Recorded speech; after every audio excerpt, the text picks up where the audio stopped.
السلام علیکم ناظرین۔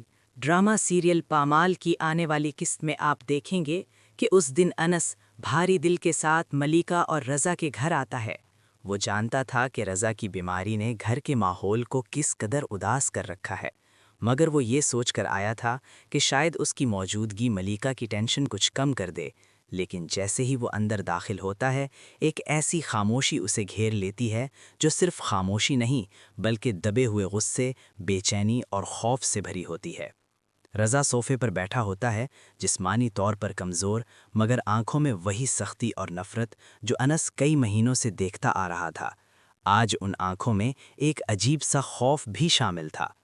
انس عائشہ کو سلام کرتا ہے مگر رضا سلام کا جواب دینا بھی گوارا نہیں کرتا۔ ملیکا مسکراہٹ کے ساتھ ماحول سنبھالنے کی کوشش کرتی ہے مگر انس جان لیتا ہے کہ اس مسکراہٹ کے پیچھے تھکن اور بے بسی چھپی ہوئی ہے۔ کچھ دیر بعد ملیکا انس کو دروازے تک چھوڑنے آتی ہے اور دبے مگر سخت لہجے میں کہتی ہے، انس اب تم یہاں مت آیا کرو، رضا تمہیں دیکھ کر غیر آرامدہ محسوس کرتے ہیں، میرے پاس بھی مت آیا کرو۔ انس کا دل بالکل خالی سا ہو جاتا ہے، وہ کچھ کہہ نہیں پاتا، بس خاموش کھڑا رہ جاتا ہے۔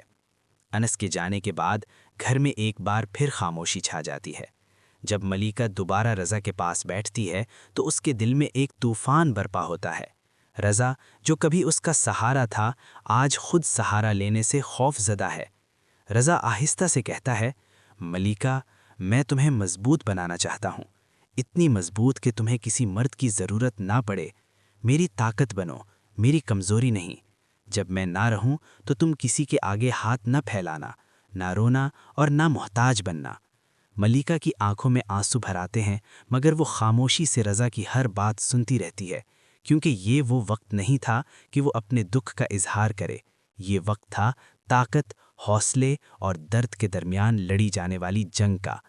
تو ناظرین اب آپ ہی بتائیے، آپ کو کیا لگتا ہے؟ کیا انس ملیکا کی بات مان لے گا اور واقعی ملیکا کے گھر آنا چھوڑ دے گا، یا پھر وہ اس مشکل وقت میں ملیکا کو اکیلا نہیں چھوڑے گا؟ اپنی رائے کامنٹ سیکشن میں ضرور دیجیے گا اور میرے چینل کو لائک اور سبسکرائب کرنا مت بھولیے گا۔ ملتے ہیں اگلی قسط میں۔ خدا حافظ۔